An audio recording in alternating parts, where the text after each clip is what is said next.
Graça e paz, irmãos. Já estou vendo uma turma aqui chegando. Estamos então nos preparando para mais um tempo juntos nesta palavra pastoral, nesses dias que nós estamos em quarentena, isolamento, né, distanciamento social de qualquer forma, impedidos de nos encontrar pessoalmente.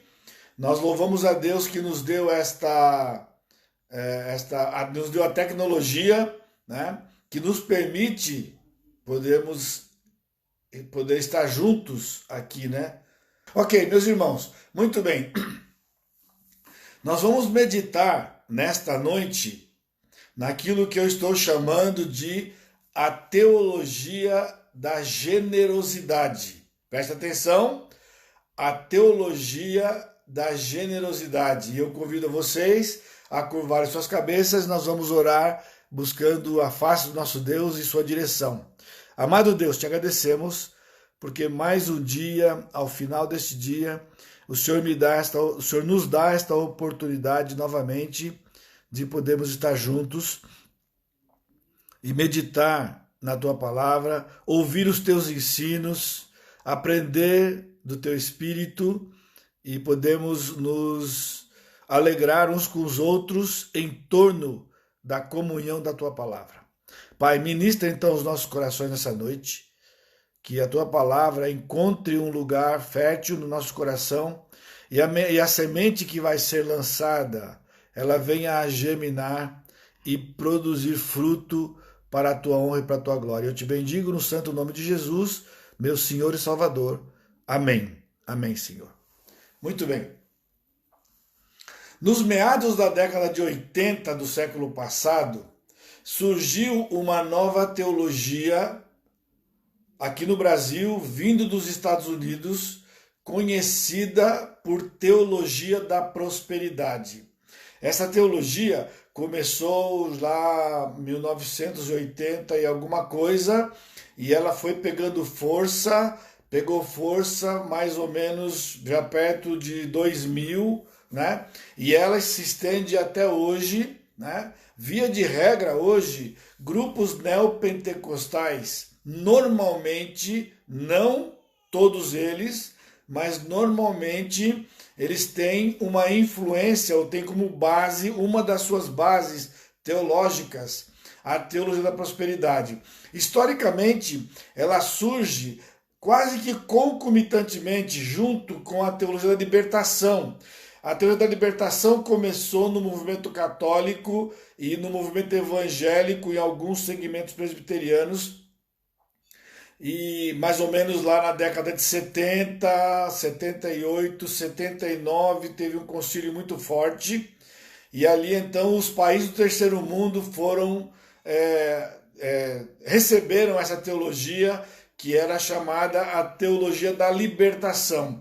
E ela foi muito pequenininha, porque ela chegou com um pico agudo, ela subiu e desceu, porque logo chegou a teologia da prosperidade.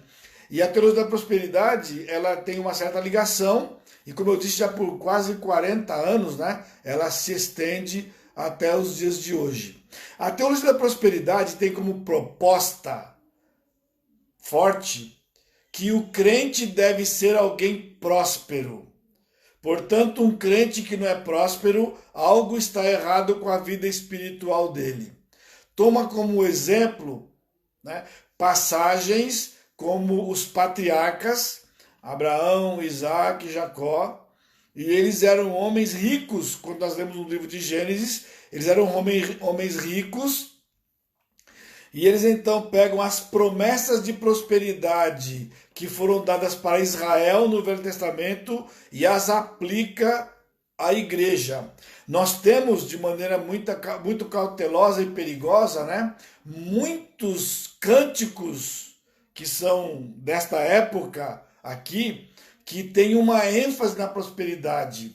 Vez por outra, nós temos que estar examinando a letra desses hinos, desses cânticos, porque eles têm uma base no Velho Testamento de promessas ou situações que eram exclusivas do povo de Israel, e tem sido aplicado para a igreja de maneira indevida. De novo, não todas as músicas, mas muitas delas, por isso muita cautela a gente tem tido com respeito a isso. Por exemplo, frases como sou filho do rei, sou herdeiro de Deus ou somos herdeiros de Deus, são típicas destes grupos, não é? Embora seja verdade que somos filhos do rei, somos herdeiros de Deus, são textos bíblicos, mas a ênfase é que, uma vez que o rei, normalmente o rei de algum lugar é rico, ele é abastado, e logo os filhos do rei são ricos também, né? E assim por diante. Então, você vai encontrar, talvez tenha encontrado pessoas que abordam você e questionam quando você passa por situações financeiras ruins, perrengues, né? E então essas pessoas têm um positivismo e normalmente elas trazem uma receita para você, né? Para que você saia daquela situação e seja próspero. Então tem uma motivação. Dali é muito rápido para sair para Isaías 53, quando fala das enfermidades, que ele levou as nossas enfermidades, nossas feridas, e que foram colocadas na cruz. Eles se estendem isso também, de que o crente não pode ficar doente, ou se o crente fica doente, o Senhor vai curar, o Senhor vai impedir que morra, enfim. Isso é muito típico e eles abordam isso com muita veemência. Mas aí levanta uma questão para os irmãos, né? Mas o que fazer com a lei do pobre? Se de fato é verdade que a vida dos patriarcas, essas promessas do Velho Testamento e tantas passagens, né, que são a base dessa teologia, como harmonizar isto com a lei do pobre? Por exemplo, Levítico 19:9. Quando também cegares a messe da tua terra, o canto do teu campo não cegarás totalmente, nem as espigas caídas colherás da tua messe. Não rebuscarás a tua vinha, nem colherás os bagos caídos da tua vinha. Deixá-los-ás ao pobre e ao estrangeiro, eu sou o Senhor vosso Deus. Nós podemos ir um pouco mais para frente no livro de Deuteronômio, no capítulo 24 de Deuteronômio, nós encontramos no versículo 19, né? Quando no teu campo cegares a messe e nele esqueceres um feixe de espigas, não voltarás a tomá-lo. Para o estrangeiro, para o órfão e para a viúva será, para que o Senhor teu Deus te abençoe em toda obra das tuas mãos. Interessante que aqui nós temos a nossa primeira pista para a teologia da generosidade. Nós temos uma história bem conhecida, eu não vou ler o texto, mas você pode ler se você quiser depois, se você ouvir, ou alguém que for ouvir mais tarde. O caso de Ruth, no capítulo 2, verso 1, verso 2, verso 7, verso 15, nós encontramos estas leis do Velho Testamento do pobre aplicadas a Ruth e Noemi.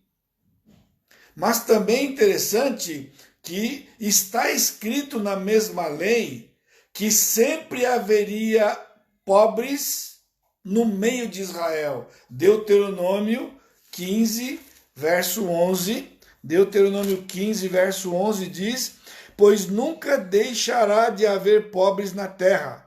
Por isso eu te ordeno, livremente abrirás a tua mão para o teu irmão, para o necessitado, para o pobre na terra. Interessante que muitas vezes eles interpretam mal essa passagem, dizendo que ele está falando que haverá na terra. A terra são os incrédulos. Mas você viu o texto? Ele continua. Portanto, livremente abrirás a tua mão para o teu irmão, para o necessitado, para o pobre da terra. Porque aqui, no contexto terra, não está falando do mundo inteiro. Terra aqui está falando da terra de Israel. A terra de Israel, o povo de Israel, o irmão de Israel, que foi quem recebeu as leis e o livro de Deuteronômio. Mas eu quero hoje então desafiar os irmãos a teologia da generosidade, que não tem nada a ver com a teologia da prosperidade. E então sua pergunta seria: qual a diferença entre isto? Não é só uma questão de semântica, pastor? Não, não é semântica. A diferença é básica e profunda. Prosperidade é resultado. E por ser resultado, não tem teologia. Por isso, teologia da prosperidade, com todo o respeito que eu tenho aos irmãos, aos teólogos e pastores que creem e pregam este assunto, não tem na Escritura. Nós temos passagens que tratam de prosperidade, mas não uma teologia, porque as passagens que tratam da prosperidade, elas vêm na lei, ou então em contexto de generosidade. Logo, a generosidade é a causa da prosperidade, portanto, generosidade tem teologia. E é o que nós vamos ver hoje à noite, a teologia da generosidade. Por exemplo, é muito comum crentes ou pessoas quererem ser prósperas. Agora, não se encontra muitas pessoas que querem desenvolver a generosidade. Isso eu estou dizendo mesmo entre os crentes. Outra diferença básica e profunda é que prosperidade é motivação. Todo ser humano quer ser bem financeiramente, quer ter prosperidade financeira e prosperidade de riqueza, de oportunidade de trabalho. Então, prosperidade é motivação. Generosidade é visão e implica em mordomia financeira. A generosidade é resultado de uma visão bíblica sobre o reino, e a mordomia financeira tem como base o fato de que Deus é dono de tudo e nós somos mordomos. Portanto, aquela coisa que eu sou herdeiro de Deus, é verdade? Mas herança só se recebe depois da morte do testador. E neste caso, nós só vamos receber nossa herança no céu. A nossa herança, a herança do povo de Deus, é a eternidade na presença do nosso Deus. Presença física. Estamos desejosos de voltar a termos cultos presenciais ou encontros presenciais. Mas será que nós temos a mesma avidez para este glorioso dia de termos um encontro presencial com o nosso Senhor Jesus Cristo, o nosso Deus? A pandemia nos faz pensar, a pandemia nos faz refletir sobre a nossa vida e a nossa expectativa. Ao longo desses 40 e poucos dias, temos abordado muitos ângulos da pandemia e suas implicações na vida do crente. E há uma preocupação financeira, pessoas perdendo emprego, pessoas com dificuldades financeiras. Portanto, é muito próprio o que nós vamos refletir hoje à noite nesta teologia da generosidade. Porque parece um contrassenso. Numa época de escassez de trabalho, escassez de recursos, pessoas perdendo emprego, pessoas com dificuldades financeiras, falar de generosidade, porque o falso conceito é que generosidade é alguém que tem dinheiro e ele pode distribuir. Nós vamos ver que não é isto que está aqui. A vida de Jesus é uma prova disso. Jesus era generoso. E Jesus não era contado entre os ricos da terra, embora fosse o único verdadeiramente rico, porque era o único que verdadeiramente era dono de tudo que existe neste universo. A vida de Jesus é um desafio para mim, quando eu tenho saído pelas igrejas por aí, por esse Brasil, falar sobre mordomia financeira. Tá? Jesus é um exemplo. Ele disse que ele não tinha onde reclinar a cabeça. Mas Jesus tinha tudo o que ele precisava e quando precisava. A moeda na boca do peixe para pagar o imposto, o cenáculo para ser com seus discípulos, o jumentinho para cumprir a profecia da entrada a Israel, da entrada triunfal a Israel, e um túmulo novo que só um rico tinha naqueles dias. O corpo de Cristo foi colocado num túmulo que nunca tinha sido usado. Cristo viveu uma vida despreendida, generosidade e desprendimento. Então eu quero que nós meditemos nesse tempo que nós temos ainda já para acabar, com uma viúva, a viúva de Sarepta. Você sabia? Falar sobre finanças, falar sobre generosidade, é interessante, porque Jesus falou para os seus discípulos de uma viúva pobre que deu tudo o que tinha. Lá no Novo Testamento. Mas há uma viúva no Velho Testamento, a viúva de Sarepta, que é um exemplo para nós aprender com uma viúva. Viúvas têm muito a nos ensinar na Escritura. Há uma teologia da viúva na Escritura que começa no Velho Testamento e vai até no Novo Testamento, nas cartas do apóstolo Paulo, com lições preciosas que podemos aprender com viúvas. Você sabia? A gente não vai aprender finanças com grandes empresários. Porque o grande empresário é um grande empresário. Quantos são grandes empresários? A maior parte de nós somos funcionários de grandes empresários. Então, não se aprende com grandes empresários. Aliás, essa coisa de pirâmide que entra por aí, que vai de Amway e depois vai para Herbalife e adjacentes, e semelhantes e similares, todo dia aparece uma novidade.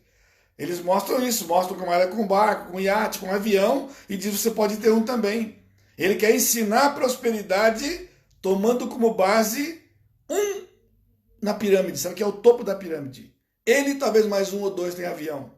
Os outros milhares vão se matar, vão se suicidar, vão perder tudo que tem.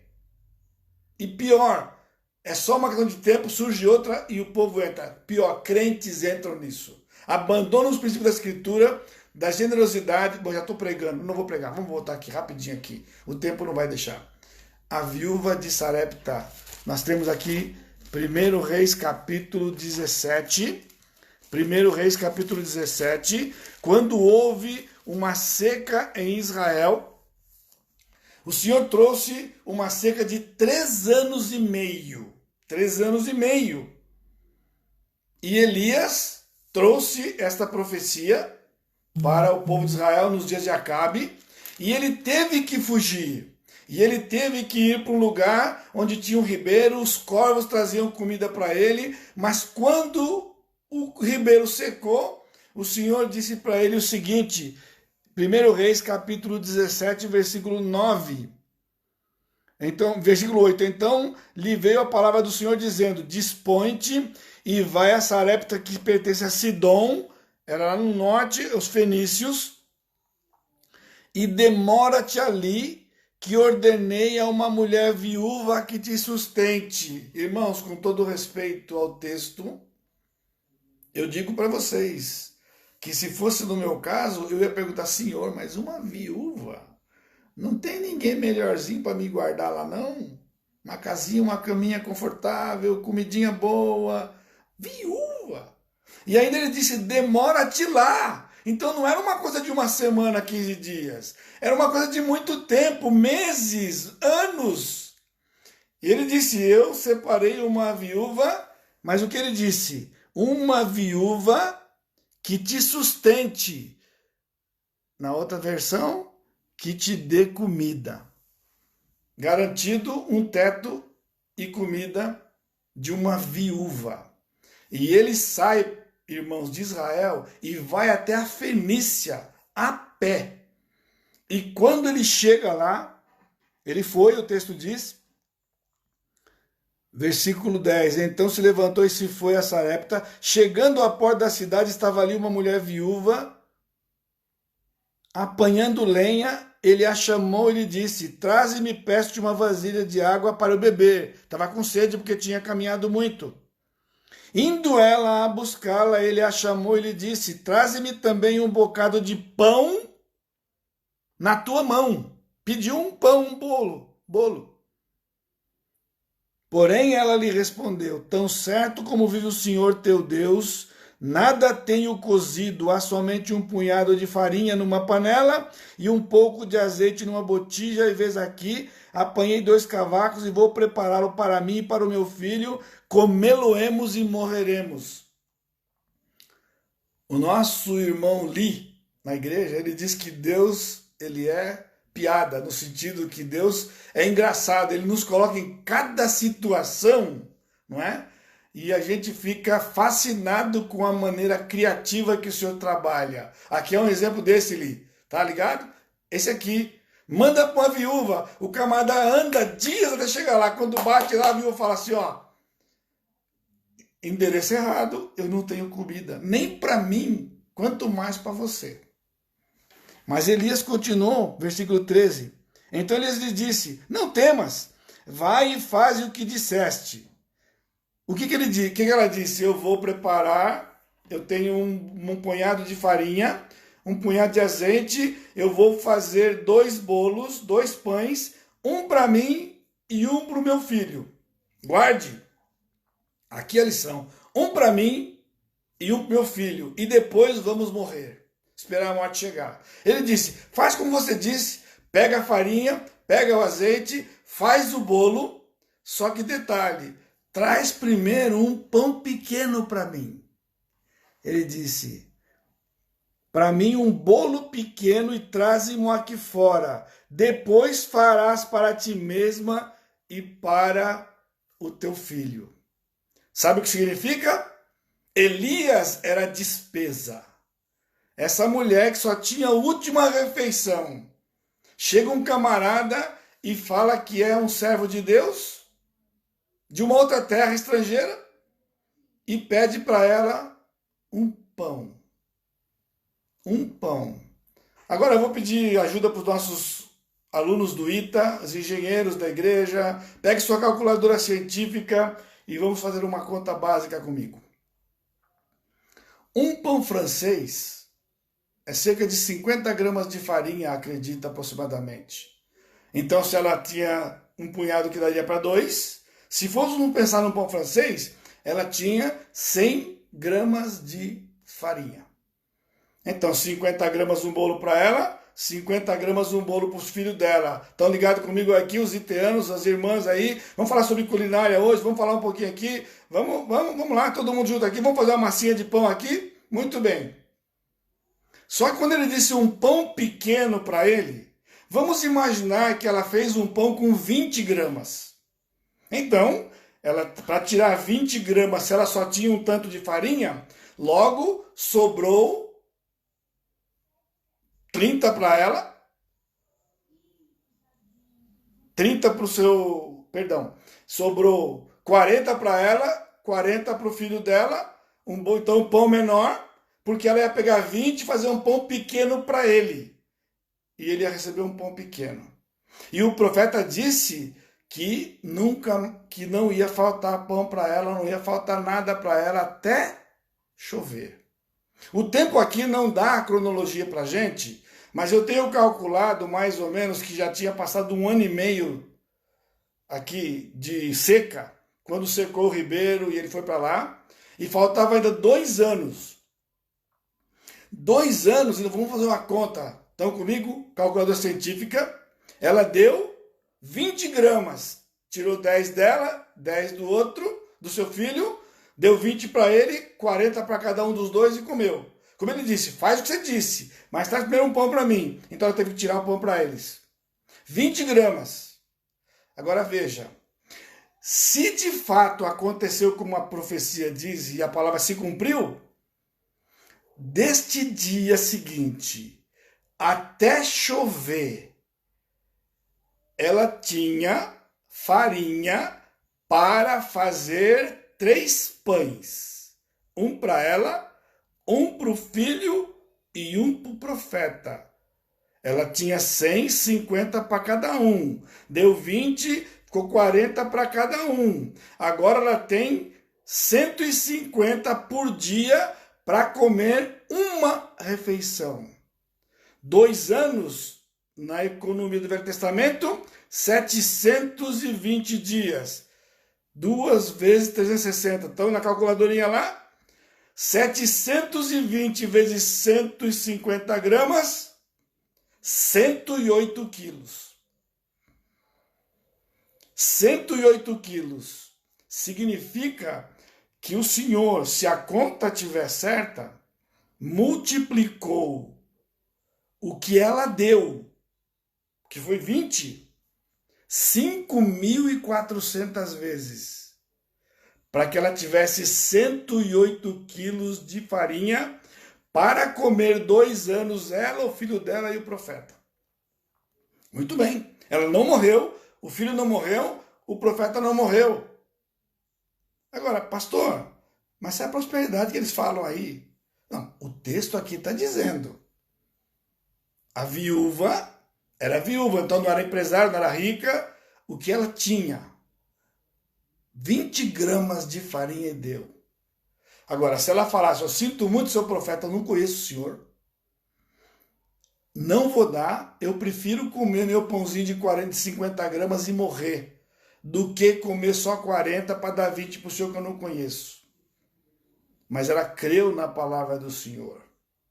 Ela creu na palavra do Senhor. E ela comeu. Mas o que eu quero terminar com os irmãos é que, do ponto de vista do Velho Testamento, você lembra? Deus disse para Elias, vai para Sidom, eu separei uma viúva que vai dar comida para você. Quem era o sustentado? O Elias. O ponto de vista do Velho Testamento era o profeta. Mas Jesus citou esta passagem em Lucas capítulo 4. Em Lucas capítulo 4, Jesus quase foi apedrejado por conta desta passagem. Lucas 4, 25, ele diz assim: na verdade vos digo que muitas viúvas havia em Israel no tempo de Elias, quando o céu se fechou por 3 anos e 6 meses, reinando grande fome em toda a terra. E a nenhuma delas foi Elias enviado, senão a uma viúva de Sarepta de Sidom. O que significa isto? Elias foi enviado a uma viúva. Até aí está igual ao Velho Testamento. Mas Jesus começou dizendo, muitas viúvas morreram em Israel naqueles dias. O que significa? A viúva de Sidom não morreu. As de Israel morreram. A de Sidom não morreu. Por quê? Do ponto de vista de Jesus, Elias não era a despesa. Elias era a receita. Aquela mulher ia morrer de fome, mas o Senhor mandou na casa dela um profeta. E aquele profeta não era despesa, não era tirar do que ela tinha, era dar o que ela não tinha. Agora, se coloca, se fosse você. Se coloca como você tem agido com as suas finanças. O problema não é a pandemia, o problema não é o desemprego, irmãos, nunca foi. O problema é a generosidade. O crente não é treinado a ter um coração generoso. Os pais não treinam os seus filhos para terem corações generosos. Provérbios 11, 24 e 25 diz, a quem dá liberalmente se lhe acrescenta mais e mais. Ao que retém mais do que é justo, ser-lhe-á em pura perda. A alma generosa prosperará, e quem dá a beber será descedentado. No livro de Provérbios, para terminar no capítulo 3, ele diz o seguinte, Salomão instruindo o seu filho, no capítulo 3, versículo 9 e 10, ele diz, honra o Senhor com os teus bens e com as primícias de toda a tua renda, e se encherão fartamente os teus celeiros, e transbordarão de vinho os teus lagares. Palavra do Senhor, promessa do Senhor. Mas impressionante a quantidade de crentes que são infiéis nos seus dízimos e nas ofertas. E a razão é porque eu não tenho para dar. Não dá para dar. Não sobra. Dízimo não é sobra, é primícia. Você viu que o profeta disse para ela? Faz como você disse, mas primeiro, palavra mágica, primeiro, faz um bocado para mim. E depois você come com ele. Primeiro. A prosperidade, a teologia da prosperidade é enganosa. É enganosa. Eles pegam princípios verdadeiros da Bíblia, mas aplicam de uma forma de motivação errada. A motivação não é ser próspero. A motivação é ser generoso. Quantas pessoas estão ao nosso redor que nós podemos fazer algo e não fazemos? Portanto, você que é membro da Igreja Batista Maranata já sabe se é de muito tempo e se você é novo na comunidade está aprendendo. Cada vez que no púlpito vai alguém ou que em qualquer rede social da igreja é lançado uma necessidade ou uma campanha, é uma oportunidade.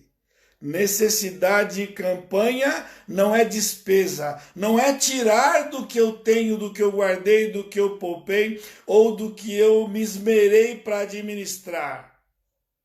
Não, é receita. O Senhor quer nos abençoar. Por quê? Tudo é do Senhor. Eu não fui contador anos antes de ser pastor. Não conheço um investimento que renda 5.400 vezes. Esse é um exemplo, tem um monte na Bíblia. Não conheço. Porém, obediência, generosidade.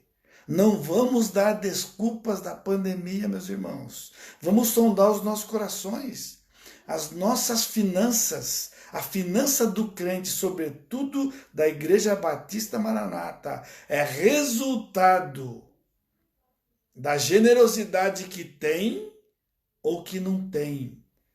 Porque na mordomia tudo é do Senhor. Então eu queria abençoar os irmãos hoje à noite com este lembrete, este desafio da palavra do Senhor. Aprendamos com uma viúva que não tinha nada, mas o Senhor tinha um plano para ela. Preservar a vida dela, preservar a sua finança, a sua integridade financeira, biblicamente, para a glória e honra do nosso Deus. Vamos orar. Amado Deus, nós te louvamos pelo teu amor, porque o Senhor tem cuidado de nós. O Senhor tem nos sustentado, o Senhor tem nos dado mais do que nós precisamos, muito mais. Ó Pai, desperta-nos para aprendermos na Escritura a generosidade. Por quê? Porque tu, Pai, ó Pai, és um Deus generoso. O Senhor é um Deus generoso. E por que nós não imitamos o Senhor? É fácil dizer que eu sou filho do rei, que eu sou herdeiro de Deus. Mas vamos aprender com o nosso Pai. Eu sou generoso como meu Pai é generoso. Nos concede esta graça para a glória e a honra do teu nome, no santo nome de Jesus, nosso Salvador. Amém, Senhor. Amém. Deus abençoe, meus irmãos. Deus abençoe. Amém. Boa noite.